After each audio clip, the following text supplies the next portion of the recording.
What's up, Star Wars Unlimited fans? It's Loopy at Late Night Gaming, and we're here for the Boba Masterclass. And first off, I got Andrew Cox, Reflex. How you doing? Doing great. How's it going? Yeah, thanks for joining us. It's a good day where we can talk about some cards. And then we got the estimable Mike Gemme, BobbySapphire. How you doing? What's up, man? Doing great. Well, thank you guys both for joining us here. I mean, I think this series has gone really good, and we're here to talk about what I still think is the best deck in the format because people are adjusting to it. Every other deck does Boba ECL. And both of you did fairly well with this in Orlando. Yeah, I did fairly well. Andrew did quite well. That's how I'd put Pretty it. happy. Pretty happy with the results. Yeah. All right. So, and I mean, you told me before the interview here, you were the only two on this Boba list. Yeah, we worked together. We teamed together. We didn't really give the list out to anybody else, and no one really asked or anything. But yeah, I don't know anyone else that had recruits or Gamorrean Guards, if that's like what's setting us apart. Yep.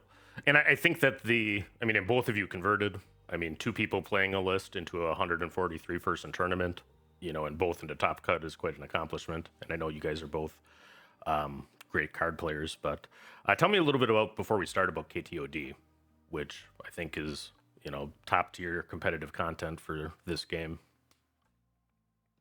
Yeah, so K.T.O.D started with basically me just trying to get my old school like IRL friends from way back in the 90s to get this card game going and play. And then when I got my brother into it, he kind of had been thinking about doing YouTube content, so we just dove in. I had done content for Destiny, and then when we started like forming a competitive team, I wanted Reflex in there with me. He's been my boy through several games over the last 7 years. So if I'm playing games, I want him there.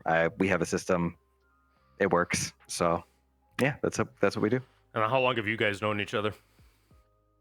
Actually, do you want to tell the story how we met? We got it now. I don't know that I remember the exact moment we met. I know it was at Gen Con. It was at Gen Con. Was it Ed? It was kind of through Ed, but you guys were playing. It was before X-Wing at Gen Con. You guys were playing Destiny, and I was just kind of lurking because you're the only two people playing Destiny at the X-Wing event. And you were kind of like, "Who is this jerk? Keeps like watching our game." And then it turned out that you guys were in the Hyperloops Patreon and everything, and the Discord, and then we get to meet officially. But I love nothing says me to me more than when someone just immediately assumes that I'm an a-hole or a masshole. I do remember that now. Yeah, I think that was the first Gen Con, right? That Destiny was there. Yeah. And yeah, you were just like hovering, right? Like yeah, I was watching the games. I was like, "Ooh, Destiny. What are these guys?" Yeah, and we introduced each other and hit it off, and then yeah, it was all from there. That's so romantic. I can't handle it. 8 years ago now. Yeah, like and 7 years ago. And I know I met Bobby Sapphire as a Hyperloops fan and aficionado during the Destiny days, too. So I was glad to see you doing content for this game, too. And I think that, really the Discord that you created, is just a place where people are kind of gathering. All the deck building, there's sub forums for any individual decks. People are crafting them. And I believe it was, half of the top 16? Yeah, 8 of the top 16 were in the Discord. Yeah, pretty cool. Yeah, it's been really good. We followed the Hyperloops model of like making it competitive. Sort of. It's a small price to pay to get into the Discord, but it does separate the people that want to be there and want to be competitive and want to be grinding and want to be learning from the people who are just there to, I don't know, not be those things. Yeah, so I think the thing I like so much about it is that it's just like, it's not about where your skill level is at currently. It's about like more of a mindset and what you want to take out of the game. So it's like, you don't have to, it's not like a collection of all the best players in the world. It's just a collection of people that all want to get better and all treat this like seriously and try to compete at these events that we're going to go to.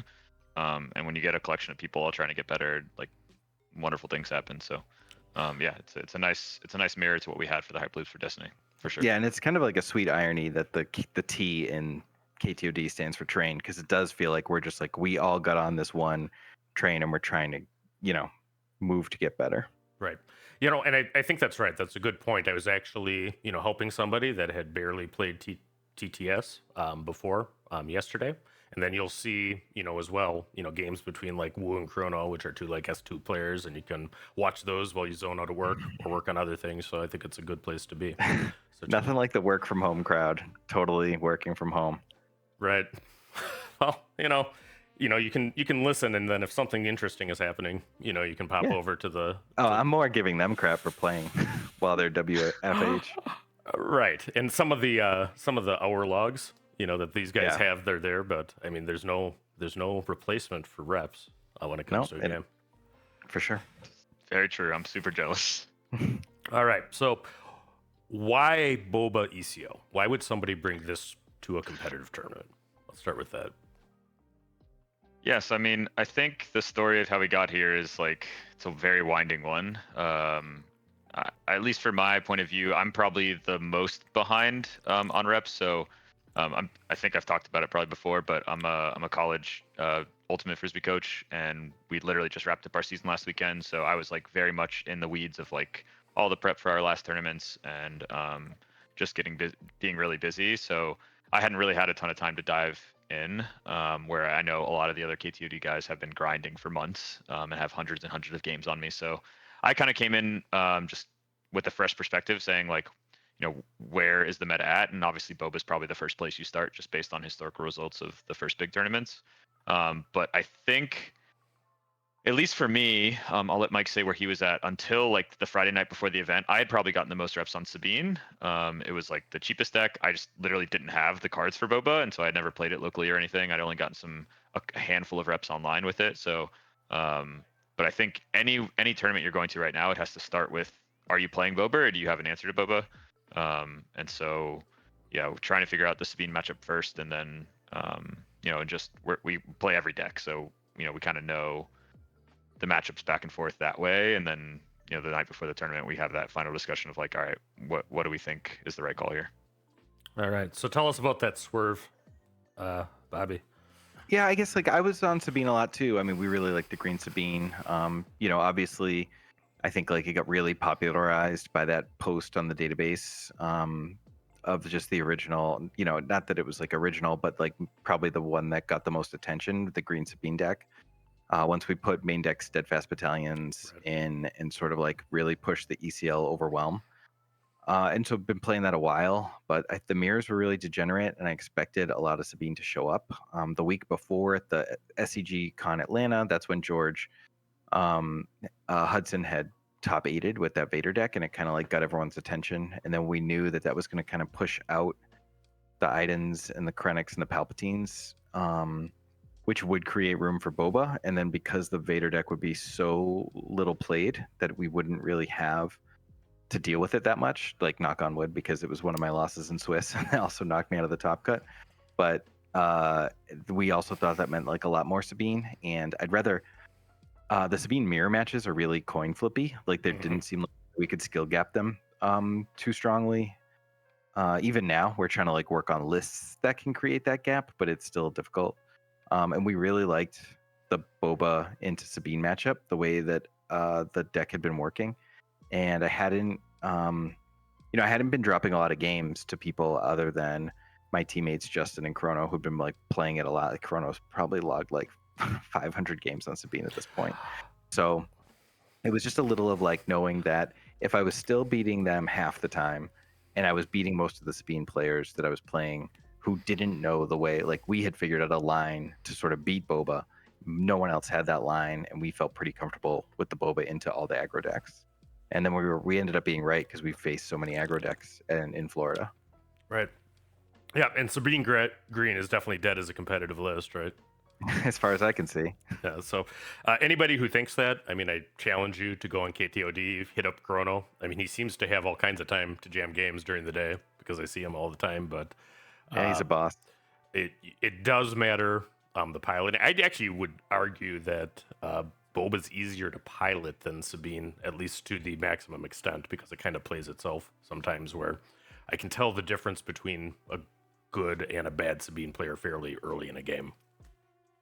But All right, Yeah, well, I think there's some of that. Boba does have some of those like easier or more obvious lines, but it's the mirror matches and the tougher matchups like Control that you're gonna want to have reps on Boba. right. And that mentioned George and Guy with the Blue Vader list. I mean, if you look to that masterclass, it didn't come out of the blue either. In fact, they were working on that for probably a month before Mm-hmm. on your Discord. So Yeah, I mean George is local to me. I had literally talked with him about the deck. Like I said, I hadn't been able to play too much, but I go to like one local a week for the last few weeks, and I saw him one, and it was the week before Atlanta, and we got like a best of 3 on Sabine on it because he was just trying to get good reps to prep for that, and we knew Sabine was the tough matchup, right? And so yeah, he had been working on it for a long time and had been taking it to locals for a while. So I know it was definitely not just out of nowhere. yep, and shout out to all of you guys doing these master classes. I mean, you certainly don't need to do this, but I think that everybody wants to improve, and who better to talk about it than the people who actually succeeded at the thing. So Anytime, man. I never say no. I'm always happy to come on people. If people want me there, that means I appreciate that, and I'm gonna take you up on it. all right, well, let's get to the deck itself. Reflex, why don't you tell us about your list first? I think you had a couple off of what BobbySapphire's list was. Yeah, so I think the main switch we have is the 2 Cunnings for 2 Cartel Spacers, and then I had 3rd Resupply for 3rd Steadfast, and then I had 3 Crafties and only 2 Probe Droids, where he had the opposite. Yeah, I'll say like Mike made the switch and locked into Boba first. I think it was some point on Friday. I had probably only had 2 to 3 games of Boba ever before Friday night, before the tournament. So one of our X-wing teammates, Chris Allen, had flown in Friday night, and so literally Friday night and Saturday before Mike got there, it was we just grinded a ton of games. And so Mike had a couple extra things he wanted to test. So the Cunnings was something he was like, hey, I want some games on that. So I put that in our testing Friday and Saturday. But yeah, literally Friday and Saturday were 95% of the Boba games that I ever had. And I'd gotten to a place that, usually when Mike makes a call, I just follow and trust him, and it's always worked. So I'm going to keep going down that I path. mentioned earlier. We have a That's system. the system. Yeah, Mike makes a call, and I believe him. That's the system. Well, every Anakin needs an Obi-Wan. Yeah, for sure. We'll show you the ropes, and it works. Too. I'll credit. I mean, results. Yeah. Reflex is a great player. I mean, he doesn't look. They're all fastest at this game, and like, these aren't all my ideas for a deck list, right? Like even the Cunnings, like that was John Tata saying, "Hey, how many Cunnings are in your Boba?" I was like, 0. What are you talking about? And then then we said, let's try them, and it worked out. I mean, it's all a journey, and yeah, if there's one thing that I like doing is like picking the list, and like it's a tough decision. People really struggle with that. But I guess it's just something I've worked on a lot over the years. All right. But yeah, it worked out. So tell us about your baby here. This is the BobbySapphire list from. Yeah, I mean, I think the biggest thing was I had been sideboarding Gamorrean Guards. Sorry, guys, Gamorrean Guards for so long, and I ended up starting boarding them in every matchup. And I think it was either Andrew or Chris Allen who threw them in the main deck. And I was like, yeah, I board them in all the time. Why don't I just have them main? So made room for the main deck. Actually, the reinforcement walkers were in the main deck over them. And I was like, Gamos are better than reinforcement walkers, which is crazy in a vacuum, obviously. But in position to the meta, I really liked them, specifically because they created a sentinel that actually could kill things and not die back to things that are 3/4s. Like there's a lot of 3/4s out there. And Sabine had stopped playing Echo-based Defender, which made this a little bit worse. Which had been previously making Gamorrean Guards a little bit worse. And then the only other thing that's like pretty interesting is Recruit, which like my brother and Wu had been floating around as like an idea. And when we finally put it in, they just never came back out. They're just so good at, the one thing I've always had a problem with this deck is that it needs card draw. And so like Recruit, it's not card draw, but it is like hand fixing to get your units. It can find you Superlaser Tech, it can find you Firespray, it can find you Vader, it can find you Steadfast Battalion. So it does that all really well. And then the big difference from us came that Andrew doesn't really like cartel spacers, and they're mopey, so I don't begrudge him that at all. but I like how they play in a lot of matchups, and I like having them. And one thing that I tell people all the time is like, if you hate a card in your list, like because someone else tells you to play it, you just should not play that. Right. Don't play it just to resource it. So like, let's find something else, because you don't want to just play with 2 resources in your deck. It's bad. So luckily, Andrew really liked the Cunnings, and the rest is history. I mean, he cruised all the way to the finals with them. But we'll get into a lot of these cards. One that I don't think we have a slide for is Consortium Star Viper, which is a very often main decked card in this list. Tell us about the decision to put that in the board. The biggest decision. Oh, sorry. Go ahead, Andrew. I say, yeah, that's usually coming in for the aggro matchups, right? And I feel like in all of the testing we had, we wanted to create rooms for these couple extra cards we wanted to get in, right? The Cunnings and the Gamos. So in all the testing we had, that like we felt so comfortable and so favored without them in our testing in the aggro matchup that if we're favored in game 1 and then can bring them in games 2 and 3, which I think swings it massively, it didn't feel like we needed the extra help in the aggro matchup for where that card shines for the game 1. So, and then the biggest thing for me about not wanting to include them, even like from my early days playing this deck, was that they're just so bad in the mirror, and I don't want bad cards in the mirror because the mirror is so hard. There's not a lot of edges in the mirror, and like to just lose 3 cards that are pretty stinky in general. Even though the Gamorrean Guards, like they get eaten up by Bosk a little bit, I still would rather have them in the spread of games then, because at least it's like tanking the Bosk attack than like have to deal with like an auto resource in Star Viper.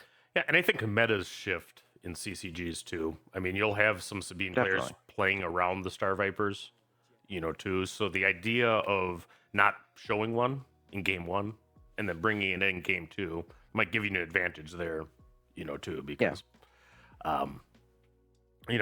it A-Wing matches up horrible into it, you know, and I think that you see people dodging actually the space open, for exactly that region, as we go. We also had the recruit to find the defenders too, which like gives us a little bit more room to find the ship that we need. Right.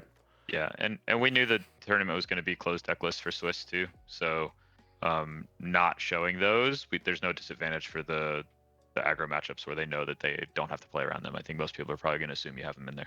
Right. How did you guys perform into aggro at the event? I was 6-0. I think I had 5 in Swiss and then 1 in the top 4. No, sorry, I had 4 in Swiss, top 16, top 4. So yeah, I had 3 Leias and 3 Sabines total, and I was 6-0. I think I dropped 2 games total over those matches. Yeah, I didn't keep track of the games, but I was 5-0 against aggro, 3 Sabines, 1 Leia, and 1 Han, Red Han. Right. So if your list can beat it without, the tech in, I think that's the right call. Yeah. All right. So both of my losses were post-board games actually in those matchups. Let's talk about Boba Fett, the leader. I think it's somewhat of a complicated leader. We don't need to read what the card does, but how are you trying to set up your flip turns for Boba?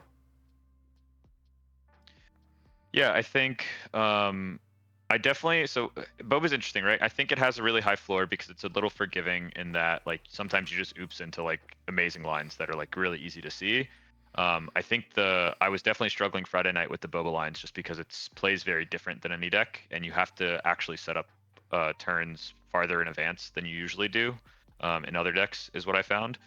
I think the big thing that really swung for me on Saturday when I was testing was something Mike said, and I think it was like an offhand comment, but it just like clicked for me. He's like, I always keep Waylay in my hand because it makes your flip turn so easy. And like that one comment just like changed how I looked at the lines I was setting up for Boba. And so it's really thinking about always what's your resource range that you're going to have on a turn. So for example, like on your flip turn on resource 5, you have anywhere from 5 to 8 resources. Right. Ideally, you're probably going to have 5, 7, or 8. Depending if you get to attack with Boba or not. But like having that range and having plays for every step in that range, depending on what counterplay your opponent has on their deck, that's the things you have to think about. And so really planning to have a really impactful resource 5 turn where you can get 7 or 8 resources out is really important. I think it's Waylay shines absolutely there because it turns everything on and spends 3 at the beginning. So I think that's really good. But just thinking earlier about setting up the turn 4 and turn 5 to have the massive swing turns for Boba, I think is really important. All right, and why does Waylay enable? I'll let you explain that. Yeah, so Waylay, Boba gets to ready resources when an enemy unit leaves play, and Waylay literally has it leave play when it's cast. So you can spend 3 resources to remove a unit, bounce it back to hand. That automatically untaps 1 on Boba's leader side. And then when you deploy him into his unit side and he attacks, you get 2 more back. So then you charge back up to 5. And it's not always advantageous to do it in that order. Sometimes it's more advantageous to play the 5 cost thing first, especially if it's going to kill something. Because if they are able to do something like tap down Boba Fett, you have spent your most important turn only playing Waylay, which is actually really bad. So, you want to make sure you're doing it when it's safe, but it's not an auto, let me just Waylay the first thing I see. You really want to make sure the coast is clear to get the 8 resources. And if I had to choose, I would rather lead with a Steadfast Battalion or a Bosk that's going to definitely get a kill and get me the 3 resources back so that I can Waylay or play a 3-drop. But you can't always do that. And if you can't get a kill, the Waylay is just a really easy way to set it up. And if you have done a good job of like pressuring the board and keeping things out, that kind of and then also the Gamorrean Guards, they also keep Boba super safe from things like Price Strike and everything. So that really helped enable those big flip turns. Yeah, I think it's notable to me how many 4-cost Sentinels there are in Star Wars Unlimited. I think that's on purpose. And I mean, you have Sabine being the dominant aggro matchup on 4. Obviously, Childson, I think, stole the show in getting a couple of aggro wins for a deck that shouldn't win against aggro. I think that's really what it came down to. But, I mean, the Gamorrean Guards serve a similar purpose here. I mean, just being in the way, on that turn and being able to take anything that has 4 health out. Todd had talked about that in our previous masterclass about 4 health units, being, significantly better in the matchup, and, you have an answer to it. All right. I think this is the biggest payoff of the deck. The Firespray. We know how the card works. First off, how often do you resource this? More than I want to. True. That's exactly my answer. The Boba game is so predicated on those first couple turns that like sometimes you're just putting Vaders and Firesprays down, because if you can't get to the game on a pressure situation, like this thing isn't going to do anything. Yep, and I think that's something that's important to understand too. I mean, a lot of content creators will say things like "don't resource Firespray." I mean, I think the true sentence in Star Wars: The Limit is unless you absolutely have to, and it does happen. I mean, it happens to me that you have to put down a Vader or a Firespray, barrage occasionally, but I mean, I think you still have to be able to do something early game, right? Yeah, I think against control matchups, I would rather keep this and resource barrage, and then in an aggro matchup. Actually, aggro matchups, I don't really mind resourcing this, but yeah, it's just like it depends on the matchup. But obviously, this card is a bomb, but it really shines in the control matchups. Ideally, in the other matchups, we're winning. This is like the cherry on top, but we've already created an untenable position for our opponent. How often is this the ECL target through your event? Rarely. Yeah, rare. I don't know that I ever, if I did it once all tournament. It's definitely a thought. Sometimes it can do things like clean out a Sentinel and then swing in. But yeah, only maybe a handful of times ever, including testing games. Yeah, I think one game I was able to like ECL like an A-Wing and then also kill Red 3 or something like that, which is like, that's magical Christmas land. It doesn't happen often. Right. All right. Superlaser Tech. I mean, I think ramp is important for the deck. How does this card affect your mulligans? So I think this will be an interesting contrast me and Mike have. I actually think resupply is way more important than laser tech is. I think the whole deck is this guy. Yeah. Okay. It's crazy. So let's Cox, you take the floor first, and we'll have the crossfire debate right here. Yeah, so I think especially in the mirror and the control matchups, so many people are like they know how important this card is in the deck. And yes, if I could play this out to its effect, it's obviously better. The problem is that it allows counterplay. And in matchups where you have to ramp, in something like a mirror, if they play a laser tech, you resupply, and then you can counterplay their laser tech, you just win the game. And so I think late resupply not having a counterplay into it, I think I found in testing that Friday and Saturday that like I was winning most of the games I was playing resupply, and then I was losing a lot of times when I played laser tech, and they were able to get around it. So that I think that's the big difference is just like there's some counterplay into it. You have to really know when you can afford to ECL and when you can just play it dry and save your ECL for later in the games. I think that's super important. I think that's Right. a big turning point in leveling up playing this deck. But yeah, I generally will prefer having resupply my hand to this card in those mirror and control matchups. Yep. And before we get to Bobby, what counterplays are you seeing? What are you talking about when you say you can be counterplayed? So I mean, any kind of bounce, any kind of tap mechanic, people just going space and avoiding ground on you. That one's less bad because it's still they're maybe playing less efficiently to not play ground. But if you can waylay or tap down the laser tech and then get ahead or stall them for a turn and get a tempo advantage from that, I think it's really important. But it's mainly those two effects. So any bounce effect or any exhaust effect. All right. So, Bobby, why is this the best common in the set? I mean, all the reasons that Andrew just outlined. I mean, the counterplay thing is tough. If they tap them or bounce them, then yes, you're gonna have a bad time, especially if they ramped or if like they ramp into traitorous or whatever. Like it can be really bad for you because you fall so far behind. But for the most part, if they're not doing those things, if they're just avoiding you on the ground, like eventually their leader's gonna flip, right? So like you do have that. And then there's a little bit of counterplay when your opponent like wants to put their Boba out first so that they can set up their ECL Steadfast Battalion. You can use the Super Laser Tech to actually put 2 into them and then ECL your own Steadfast Battalion for 5, killing their Boba Right. and taking the 7 off the board. So there's a lot of counterplay in terms of like counterintelligence as Super Laser Tech. But like there are things that are unavoidable. I think like of all the things to do with my opponent's a Boba flip turn, like waylaying my super laser tech, it's not the worst thing in the world, but it does create that 8 mana swing, so it can be really bad. And if my opponent has resupply and waylay, yeah, there's a good chance I'm gonna lose that mirror match. But I think all the other decks who aren't able to do that consistently, and don't have those 2 cards in their hand exactly when they need them, I would rather have this guy out, because of the things he can do by killing unit and ramping you, and getting those resources back with Boba Fett, like using this guy plus a surprise strike to kill something. Like it's he's got a lot of great play, and if I could start every game with him in my opening hand, I would choose to.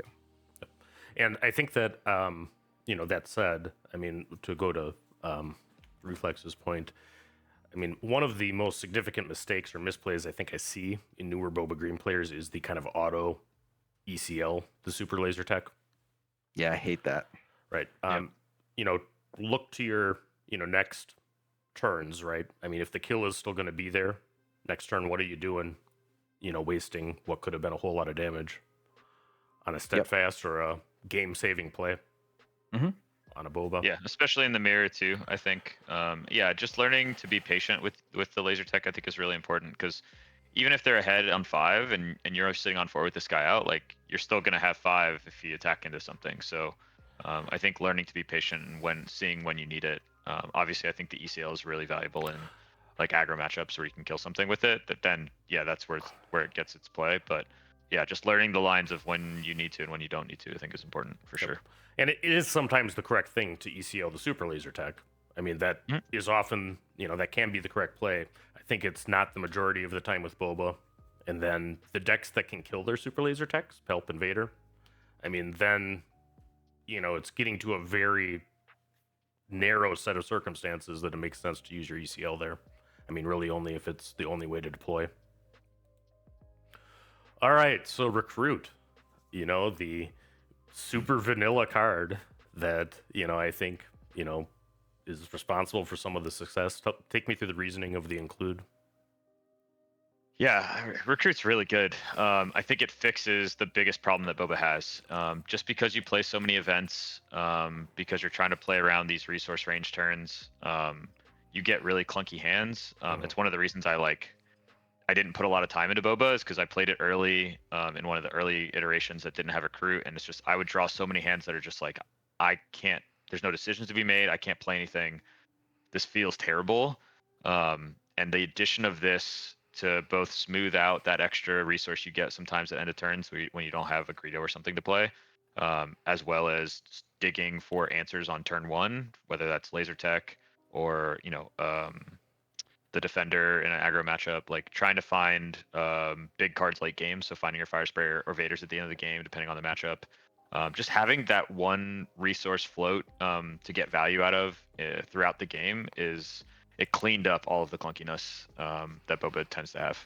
Particularly on a leader that can ready one resource, with some Exactly. frequency, so it ends up being free. Yeah, you use it a lot in that regard. So I lost to the Mirror, was my other loss, and it was to Randy, who made the top 8. I think he made the top 8, but definitely the top cut. And in game 3, I mulliganed into having 2 of these in my opening hand, and I had to resource 1. And I ran out of gas, and he just hit Vaders and stuff, and I was like, my sad recruit and my resource row, I really needed it. It's one of those cards that I would I almost never resource it, and even I think I was probably should have just played both recruits turn 1 in that mirror match and not resourced 1. So I just already had all the units that I needed for the curve, so I just needed to not run out of gas, and I did. But yeah, I never resource this if I can help it. right. Okay, so let's talk about Boba Fett unit. I think that this is a 3 of in any Boba list. How did it play for you throughout the tournament? He was incredible for me. I mean, he was really good into all the aggro lists, Sabine and Leia alike. The thing that's really insane about him is that text about the unit that didn't enter play this round. And since leaders are always in play, once the leader is exhausted, he's just doing 6 to it, which kills almost every leader. Right. With a shoot first, he can kill any 7 health leader. So being able to do things like play No Good to Me Dead on a Leia or a Sabine, and then Boba Fett auto killing him, it was just so good. I love hitting this guy on 3, almost as much as I love Superlaser Tech. I think it very bad, good matchup for Boba into Han leader too. Yeah. Did this card perform for you, Reflex? Yeah, it's just got an insane stat line for 3 with an extra ability on top. It gets pulled by Vader. It sticks around. It's hard to kill. It's everything you want in a 3-cost card. There's literally not a downside. If I could play this every time on 3, I'd be happy if I'm not ramping. Yeah, it's so good to just sit there against aggro and they attack, and then you get the kill for free without taking any damage, and then they attack next turn and you kill that guy too, and you're just able to kill so many things and take control of the board because this guy is just removal on a stick. Right.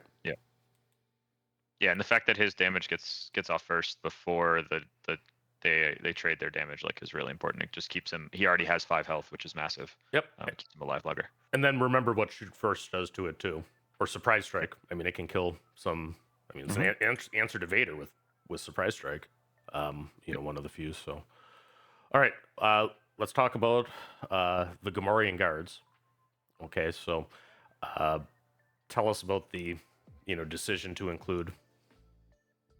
Yeah, so I think this is one of the cards that was kind of on the fence being tested the weekend before, and every game I played, I just loved having this in my hand. It's like what Mike said, he was boarding them in.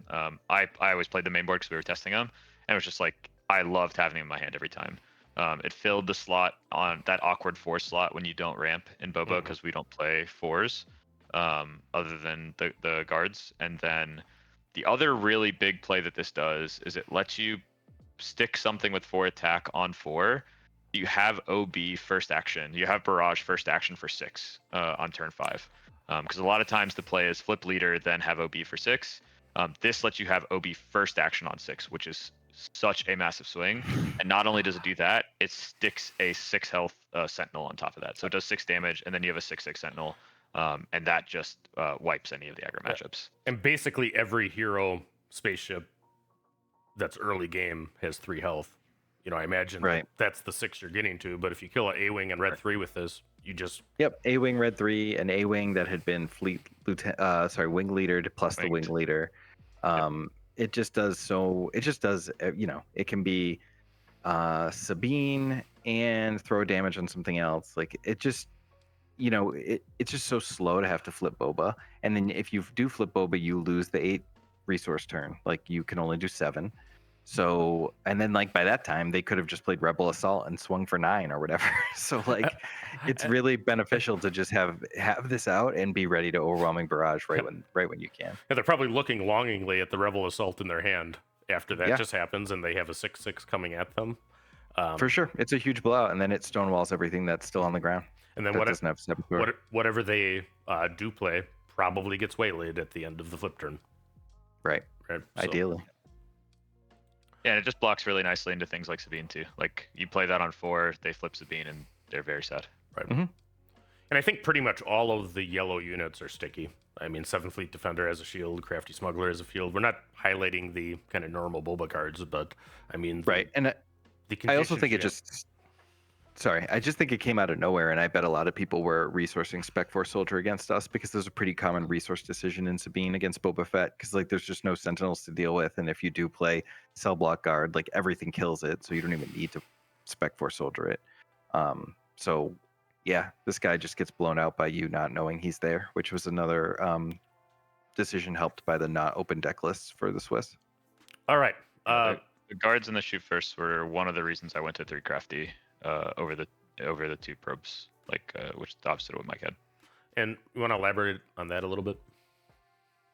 Yeah, just having the extra yellow that sticks around with the shield. So I played 3 Crafty Smuggler, 2 Viper Probe Droid. Mike did the opposite. He had 3 Probe Droid, 2 Crafty Smuggler, which I think either is super viable. I liked having the extra yellow that's very sticky for the guards, and then I thought the shoot first, allowing them to get the 3, the fact that we're playing those main board, took away some of the downside of the Crafty. Okay. All right. And I was really hoping to play against Reflex so I could shoot first my extra Viper Probe Droid and kill his Gamorrean Guard. So, sadly, it wasn't an all K.T.O.D final. No. Because some guy from FOB brought a Blue Vader to the deck. All right. Waylay. I think this is an important card that gets used. What are you looking to waylay in different matchups? Let's talk about aggro first. I mean, is this something that you're still holding on to, or are you resourcing it?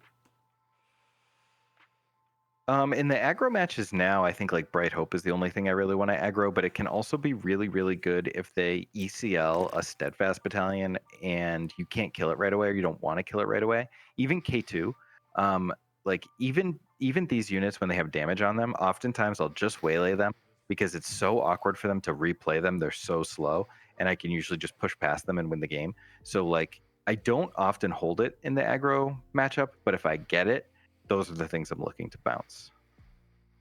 Okay. What about into kind of like the mid-rangey type decks, the Hans and the Lukes and the Turrets of the world? Yeah, I think those are mostly just looking to get like the tempo swing in the mid turns to kind of push. And some of those matchups, usually you guys are kind of both racing and deciding like who's the control, who's the aggro in the matchup going into those flip turns. Because you can both play either way. So the Waylay is a really versatile card to kind of like cement you going aggro if you can get ahead tempo wise. Yeah, I only played 1 Han, so I don't know that I have a ton of info on that. But yeah, I think anything in the mid turns, just like the things that they use to slow down to get to their big tempo swings, the Waylay's a nice like in between. Yeah, those Han decks and just like mid-range decks in general, they play these like giant clunky units that don't do anything, but they have to sit there for a turn, like a Kanan or an Obi-Wan, and you just like don't even have to think about it, because even if they play it next turn, like in the between that turn and the Waylay turn, you've probably already hit them for like 15 more damage, and it's just those things aren't able to affect the board. And because you get to untap resources with Boba Fett, you are often at that stage of the game like being able to waylay and drop another Crafty Smuggler, or God forbid, something even stronger by being able to waylay and just play another unit. So you're building your board while they're falling behind. Did you end up in this tournament casting it on anything that somebody had taken? Yes. Yeah. I think I got the same defender traitorous 2 different times, and it got waylaid both times. Or sorry, I was waylaid once, then cunning once. Yeah. That versatility to be able to waylay your own stuff back. I didn't play any palps, but like having that in the palp matchup, anytime people are stealing stuff, it's definitely, that's what I said. It's just like it's super versatile. It's almost always live. It's not often the optimal thing to do, but it's almost always, it has a really high floor to always being useful. All right, Cunning. This one was in Reflex's list. How did it actually play for you? Did you use it? Yeah, it was amazing. I think it really shined in the mirrors. It's a card that is almost dead when you're behind, but I found it did a really good job of closing out the games that were close in the mid game. So a lot of times in Boba Mirror games, you go pretty wide on the board because you guys, neither of you are trading and you're just trying to race and get there first. And in those type of games, the like exhaust 2, return 1, exhaust 2, +4 really shines. So yeah, it's a terrible card when you're behind. It's never going to catch you up. And when you're ahead, almost any card is going to help you win. This does a good job of closing games out. But in those even board states where it's getting closer to the end of the game, on 6, which a lot of games end on 6, is really where it shined. So I found in the mirror testing and in control matchups where I just needed to push before they stabilized a little bit more, that +4 bounce a sentinel or something is a massive swing. And having the +4 out of the deck as an extra piece of math that we don't have from other cards. Surprise Strike's only +3. So having +4 is a lot of times something that people aren't accounting for, especially with Cunning being a newer card to the deck. So that did catch some people sometimes when they don't account for that math. Any thoughts on this, Bobby?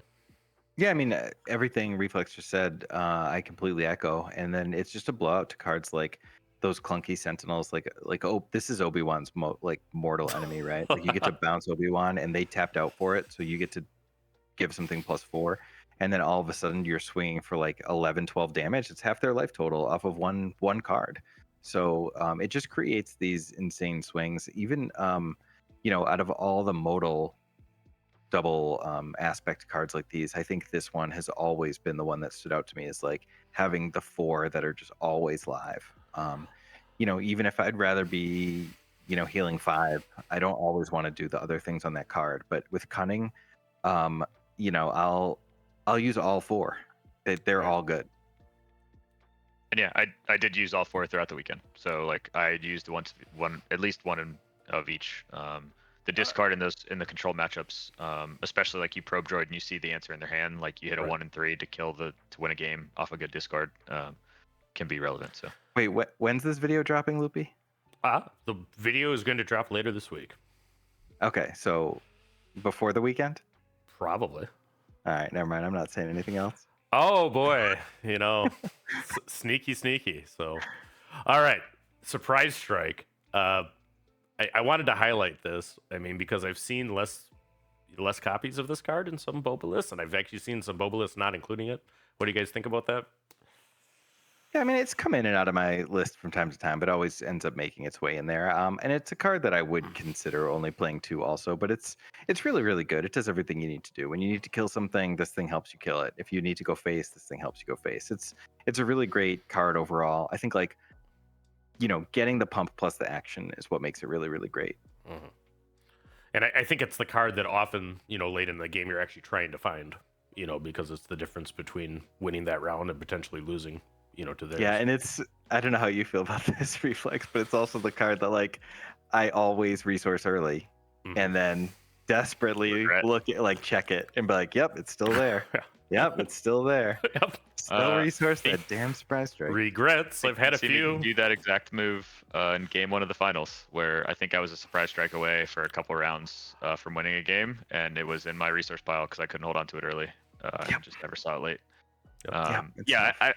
I think not playing 3 of this seems crazy to me. Again, I don't have all the experience with the games, but just the ability for this to trade Bobas favorably, I think alone means you should play 3 of it. It's a really nice backup when you have a clunky 5-turn hand without a Steadfast or an answer to their Boba. Just being able to trade Boba into Boba when you flip first is really nice. So, yeah.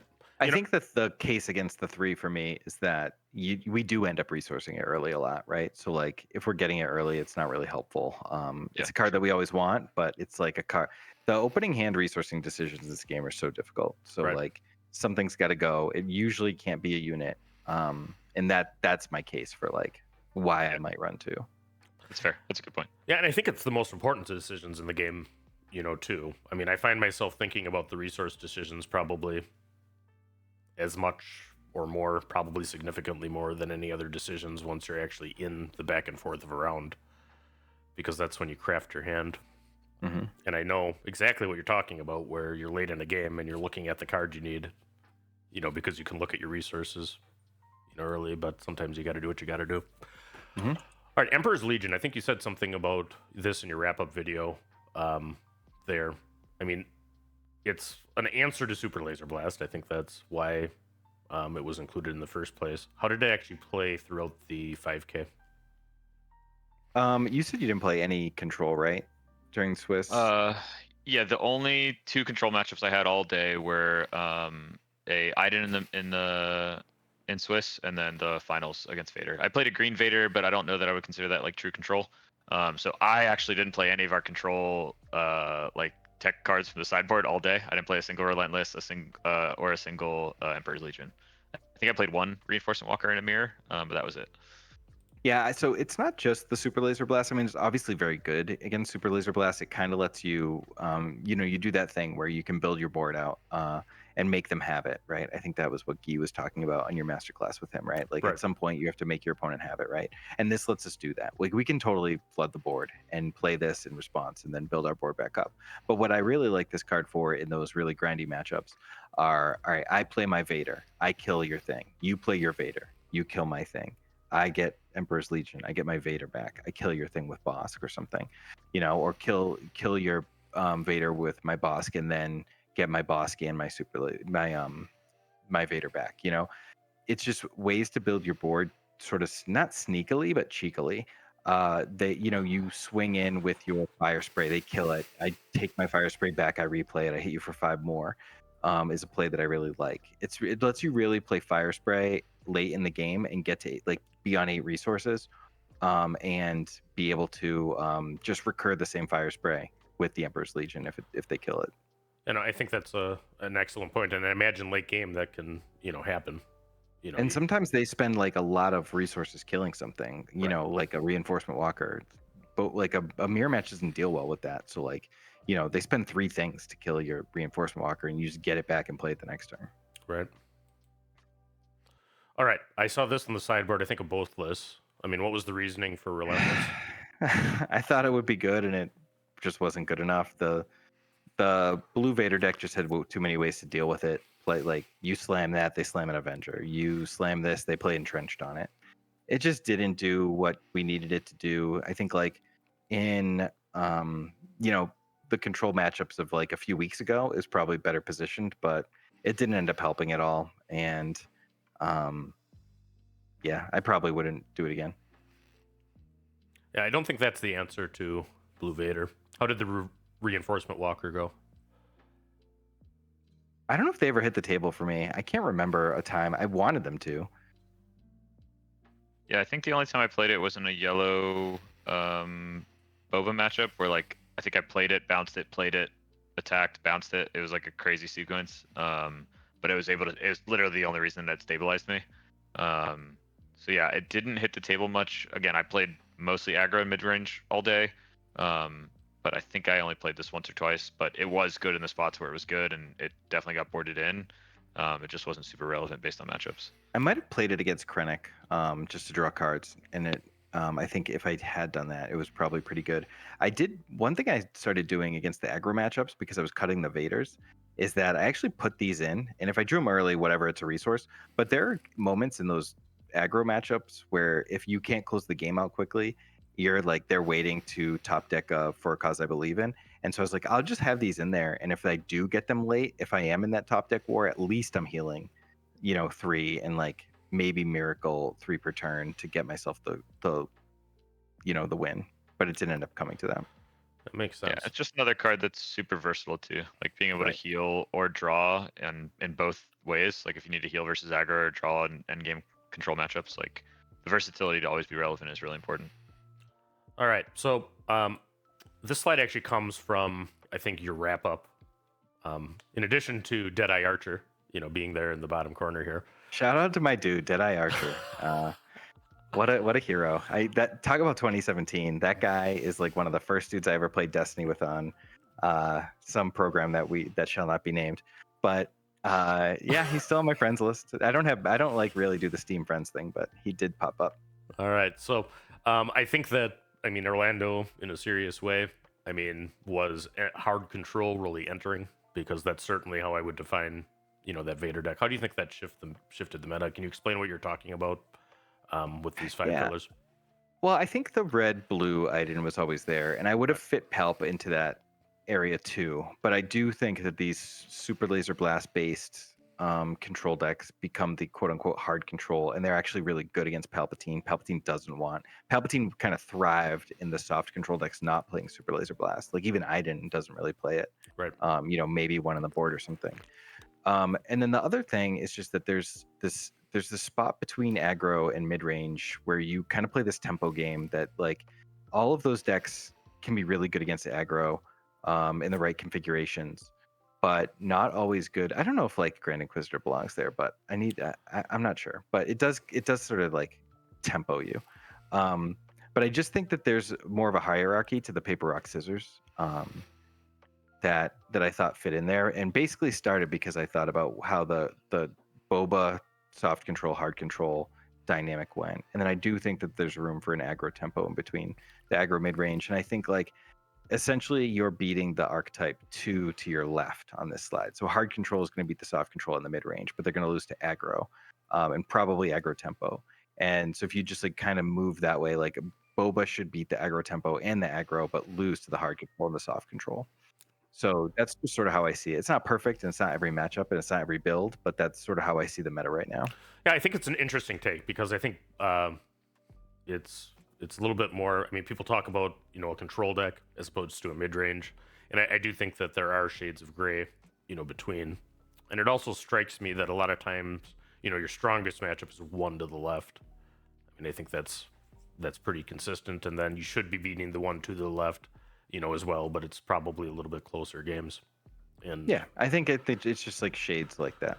Right. I think it just adds some nice nuance into games. I think like my history is I only play Destiny, and I feel like those kind of archetypes didn't exist as much there. Somewhat, but it was just a very different game with leaders starting on the board and such. So like hearing card players from other games come in and kind of talk about the meta of this game and kind of their language, I always felt didn't really fit. So I think adding the extra nuance here, I think is really good, and I think it helps just add some additional talking points and words and phrases that people can use to kind of discuss the meta as it progresses. And I think it's also a testament to the design of the game how balanced this is. I find myself deck building, when I move for something to try to address a bad matchup. You usually end up making an opening somewhere else, for your decks. And, I don't think, I hope that set 2, set 3, as we get further, it stays this balanced to where you can have such a diverse field. Yeah, that's the dream, because it's really great right now. Yeah, I agree. And cheers to Fantasy Flight.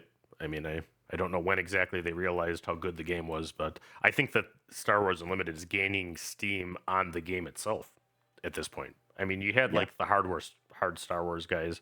I know that defines, me and you, Bobby, probably Reflex too, that are going to play this no matter what.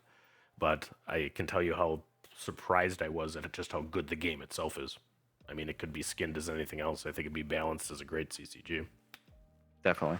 All right, so let's talk a little bit about Boba's matchups and what your game plan is for the mirrors, and then some tournament prep, and we'll wrap this masterclass up. But what about the mirror? Boba was the most represented deck. What are you trying to accomplish when you're running a Boba ECL into Boba ECL?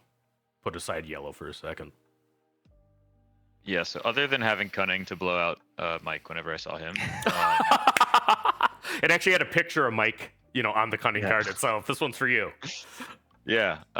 No, I think it's all about just the flip turn. I think It's really interesting because it's not even about being ahead, because there's a ton of times where you'll be ahead, get your Boba out first, but then the counterpunch is better.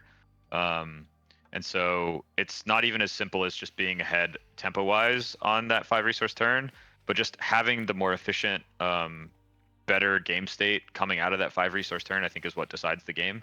And so maneuvering your early turns to give you flexibility, whether you're ahead or behind on tempo on that 5R turn, I think is really important. But I think the entire game is decided based on when your Boba's flips and who sticks around and who can get more value out of it.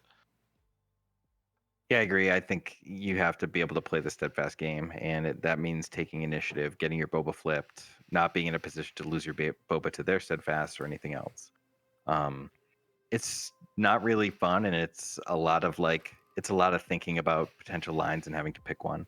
And there's like an element of like needing to claim early to start that turn with the initiative, and like also who ramped and who didn't. There's so many factors that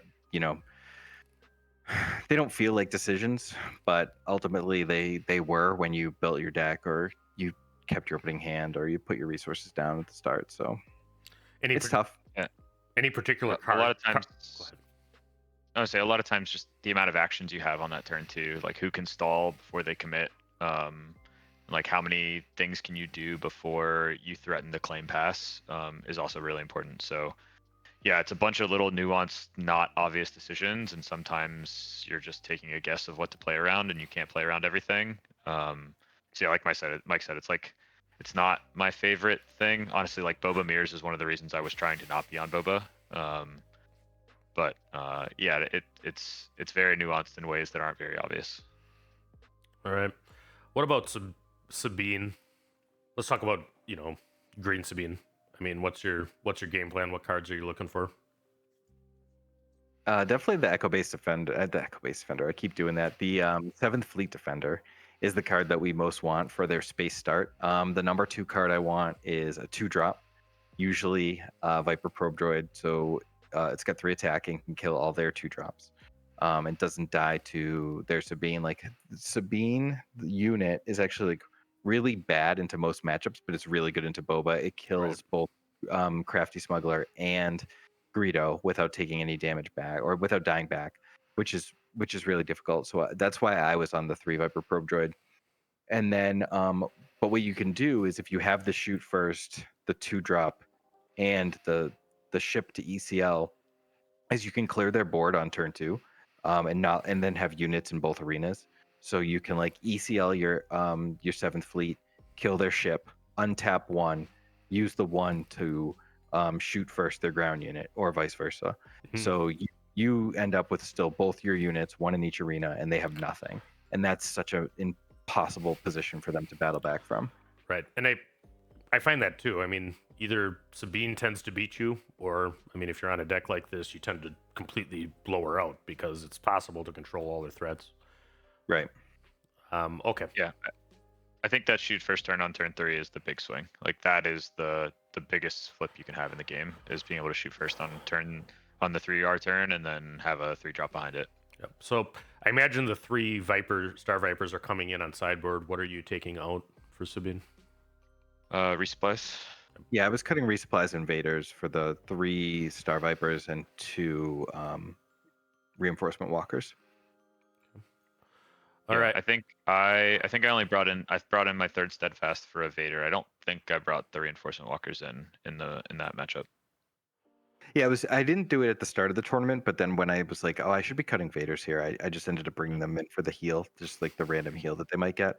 But it's tough. Like you obviously want the ship to do that. If they don't go space, you can often just lay a Star Viper and start claiming more aggressively. Right. Control their unit, claim, heal, control their unit, and repeat. Yep. And some of these other interviews we've heard about Devotion, which is a similar type thing. Mm-hmm. Viper, you have to sequence for it because you have to have initiative, but Restore is good into the Aegir matchup. Mm-hmm. All right. Did either you play the yellow Sabine? That top cut, Frank? I played a yellow Sabine in round 1, but it was not the top cut one. Okay. Anything you do differently with that deck?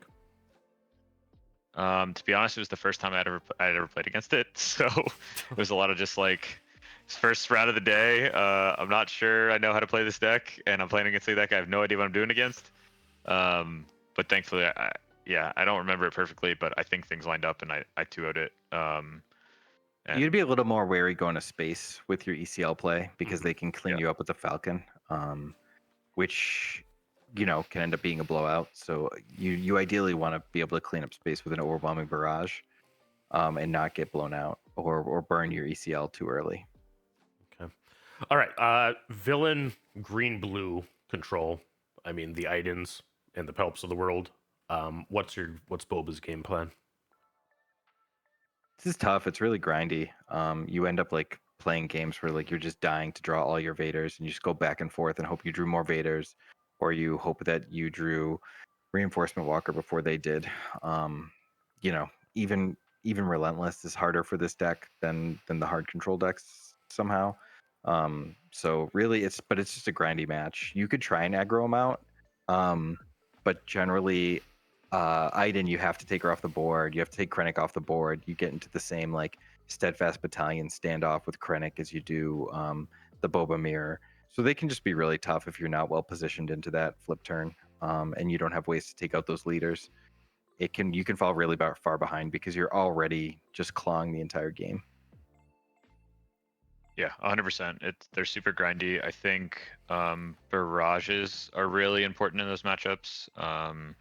Like the Iden barrage into the Boba answer barrage is something that happens a lot. So I think kind of like trying to play around those optimally as you can. It's another reason having guards, another 6 barrage is really important. But yeah, it's just making sure that you don't spend all your gas if you don't have a closeout early, and then you get to the late game and have nothing left. But yeah, like Mike said, it's like who draws the big drops at the end, and they generally have more. Okay. Mm-hmm. What about the hard control decks?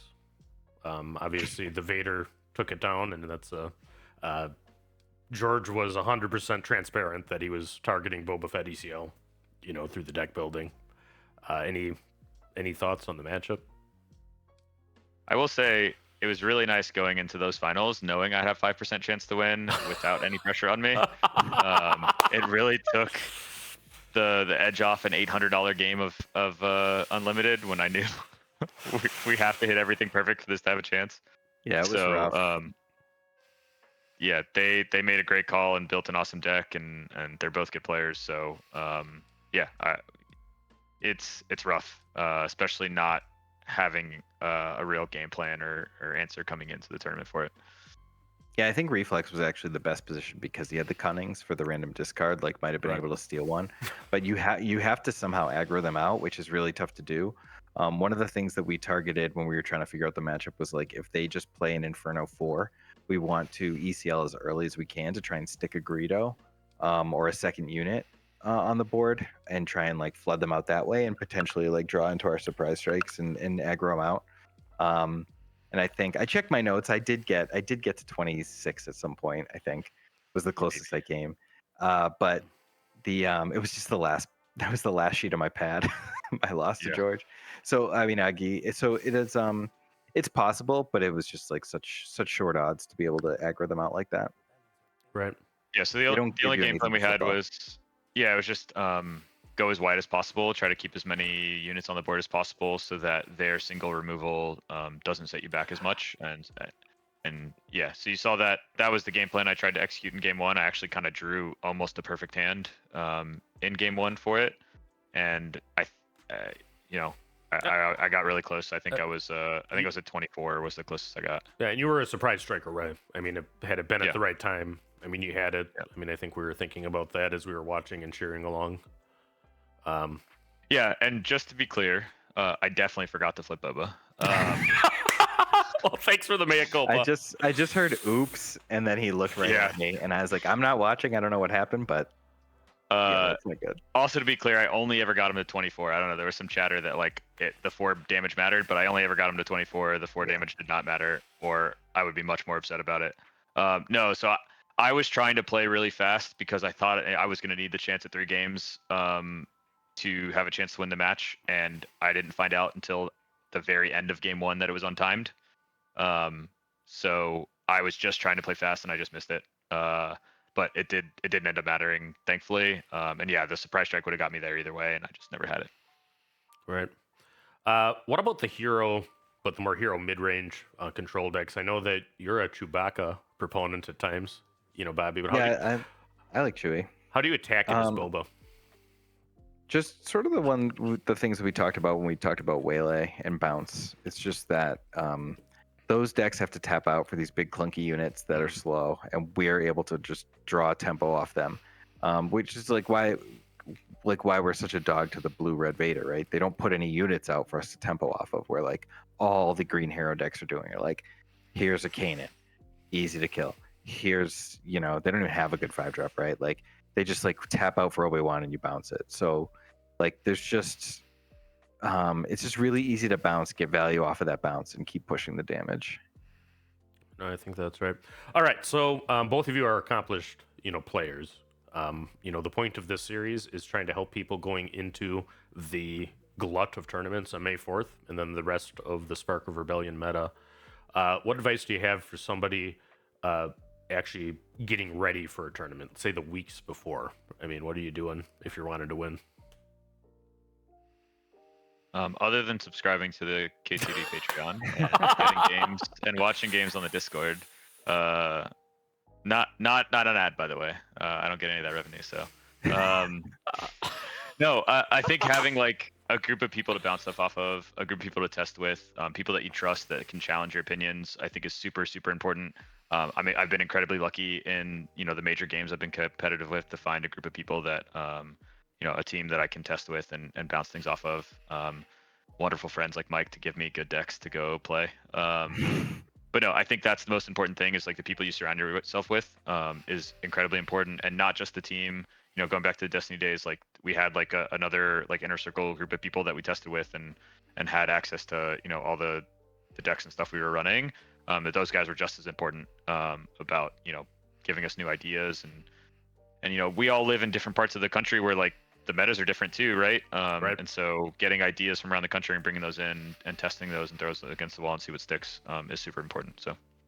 Yeah, and I just think getting games and getting mindful games, I'd rather get 5 games a day that I'm paying attention to and thinking about than play 20 games a day to diminishing returns. So I think it's really valuable to just get a handful of games and really think about it. Say I'm going to play 4 games against Sabine, maybe 2 mirrors or something. And I'm going to do 3 pre-board, 3 post-board, something like that. Just have a set, play it, be mindful of it, think about what went well and what didn't. If you're playing this game, you can't play these intricate card games and be dumb. we've all got some intelligence going on when we can play these games. So be smart. Why did this work and what didn't work? What blew you out and what worked?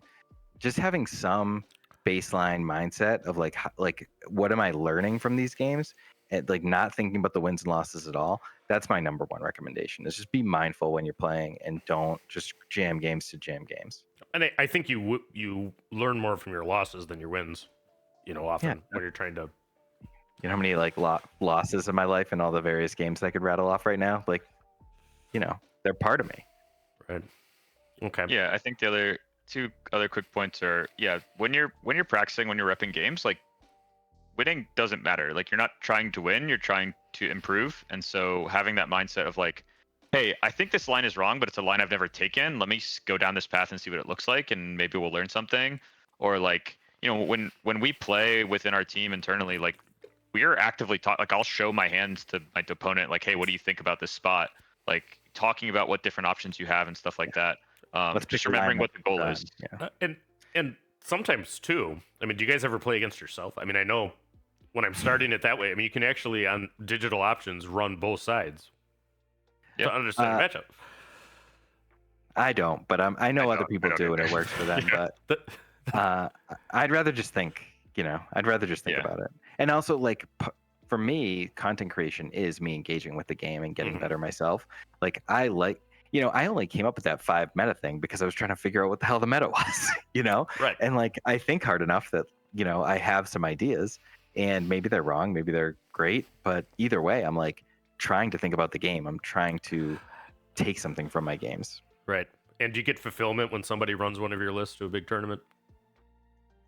Yeah, sometimes I guess. I don't really I don't really think about it that much. I think like this happened in Destiny one time where I was like sitting down at an event and like the players to my right were both playing this deck that I made, and like one of the players on my left were, and I was like, okay, that's insane. Like that's a weird feeling, but like those things are cool. But honestly, just like people coming up to me and reaching out and being like, hey, I like your content, I like your video, check out my deck. Like those things are what I like about the that aspect of it, the feedback loop. All right. So why don't we move a little bit towards, and this is the last thing, getting towards the day of the tournament. I mean, anything that's this size of number of entrants is not going to be done in like an hour or two, like your weekly will pay. So how do you approach like a tournament weekend? This was on Sunday, right? It was Yeah, on a this is Sunday. Sunday. I don't recommend flying in Saturday night at 9 a.m. and sorry, at 9 p.m. and waking up at 6 for an 8 a.m. tournament. Yeah, I don't think we got to bed till like 2, and I think I was on 4.5 hours of sleep on Sunday. I went to bed So, early. You sure did. But I had my deck. I only fly with one deck, so that takes a whole piece of mind out of my game. Where like I got in at 9, we hit up Walmart. I took a shower. I went to bed. Those guys stayed up. Can't swerve if you don't have the cards. Yeah, exactly. Yeah, I think the big thing for me is like the night before a tournament, I write physical notes down, and like I made Mike go through this with me. I was like, I want like let's all walk through our game plans for the obvious stuff. So like what's our sideboard plan and what's our mulligan plan for Sabine? What's our same thing for the mirror? What's the same thing? And I physically write it down on paper because that helps me remember it. So like when I'm recalling at a tournament, you can't have notes with you, right? I left it at home, but like when I'm sitting going into game 2 at Sabine, I'm thinking about that piece of paper and what I wrote down, and it's just a really easy mental check to say like, okay, I already have this plan, and obviously things are going to change, and I didn't follow it 1-to-1 100% of the time, but I had a baseline to then deviate off of, which makes some of the decision fatigue at a long tournament easier. So it's like I'm not going into every matchup like, oh my god, what do I do? It's like, oh, I know this is the base game plan. Do I need to change anything off of that? You pinned it up in your mind palace. Yep. Right next to the door. And I think that's a great point. I mean, when you're in these things, I mean, not having to think about what the sideboard decision is, for the deck because you have it wrote and you're just, kind of doing it, lets you devote the mental RAM to something else. You mentioned notes. I mean, both of you took, or did you take notes at the event itself, and what were you taking? I just did life totals, and when I saw hands with Viper Probe Droid, I wrote those down. That was it. Yep, that's it. Just hand, like you saw me whenever he played Chilton, like I would write down the cards so I don't have to remember it. It's, again, like just trying to remove mental fatigue, like things you can put down on paper without having to worry about. So any of that open information you can write down helps. Yeah, and I think it's kind of nice to have something to do, too. And then certainly if you get a dispute or a judge call or something, and you have a written record of what everything was, it can help. How do you keep energy up throughout the event itself? Smuggled granola bars for sure. Smuggled granola bars are key. Yeah. Like I said, it's another point of like having a good group that you're with is that, usually one of you is not going to have a great tournament, and that person becomes like the cheerleader. I definitely had my fair share in the Destiny days, but it's like, shout out to the whole crew that took care of us at that tournament when Mike and I were making the runs. Like we had guys ordering lunch for us, guys getting water for us in between rounds. Like that stuff is more important than I think people realize. Just having stuff that you don't have to worry about. And it's like every time I needed water, I had it on me, and it's not something I had to go do. So that let me kind of decompress in between rounds and not have to focus on those little things. So again, having a group of people you can travel with, and friends, and that's part of these Discord communities that we're a part of is that, right? So it's like you don't have to have this super competitive team, but you're in the late night Discord and you're interacting with people, and you're in the K.T.O.D Discord and you're interacting with people, and you go and you meet up with those people like, hey, who's going to this event? You have 2 or 3 guys from the Discord, go help each other. Like we had a bag full of snacks that we could all pull from. And I'm a big hydration guy. Like I have electrolyte tablets that I give people. Made sure everyone was drinking water. Definitely forgot that I had that in my water and I almost spit it out. I was like not ready for it. I try not to sit down for too long either. Like I always try and go to the bathroom between every round because like I don't want to just be sitting there for like 45 minutes or whatever. Yep. And I'm actually often I'll play a song, between matches too. I think earbuds can be a good tool. If you ever find me at a tournament, I'll have a banana for you. I bring usually 2 bunches of bananas if I can. Yeah, to we it. had some bananas on Sunday. Yeah. For sure. But- Yeah, I think people overlook that stuff like nutrition and hydration. Like, I mean, I'm an athletics coach. Like, I'm very big into that stuff. But like, that stuff really matters for these tournaments. Like, I'll say my X-wing team for the past year prepping for Worlds. Like, we had a whole channel dedicated in our Discord to The like health getting channel. healthier and losing weight and like eating better. And the people that I think did the best in that had the best runs at Worlds last year. So like, I think nutrition and health, you know, not just eating like super sugary, like high, like low density calorie snacks like at these tournaments, like Yeah, you having don't wanna bananas, crash which are for sure. phenomenal. Yep. Having nuts and granola and stuff like that. Timing caffeine and stuff Yep. appropriately is really important. Yeah, I usually keep really a overlooked. 20 ounce of Coke in my bag and like take a sip between rounds Yep. here and there because the sugar's really good for your brain. Just don't overdo it. I mean, I think you got to kind of keep it. Oh yeah, kinda- I drink kinda- like half a 20 ounce of Coke Right. for a tournament. Yeah. because you don't want the crash either. I think that for coffee drinkers, I mean, I'm a big coffee drinker. You try to do what you would do any other day, and it's important to do that, right? Because if you're feeling off and you're thinking about how you're hungry or you're got a headache from this, I mean, you're probably not focusing as well as you could be on the game. There are itself. tons of events that I've had a beer before the final round, because like I it's gonna sound bad, but like I drink, so like it's not gonna, it calms me down and it like puts a little sugar in my body and it sort of mellows me out when it's like a high situation, like the high intensity situation like that. All right. Well, thank you guys so much for the coming on, the show and doing this. I hope that everybody finds it helpful. I think that this is exactly what would help me kind of get better and kind of understand the decks. Any final tips?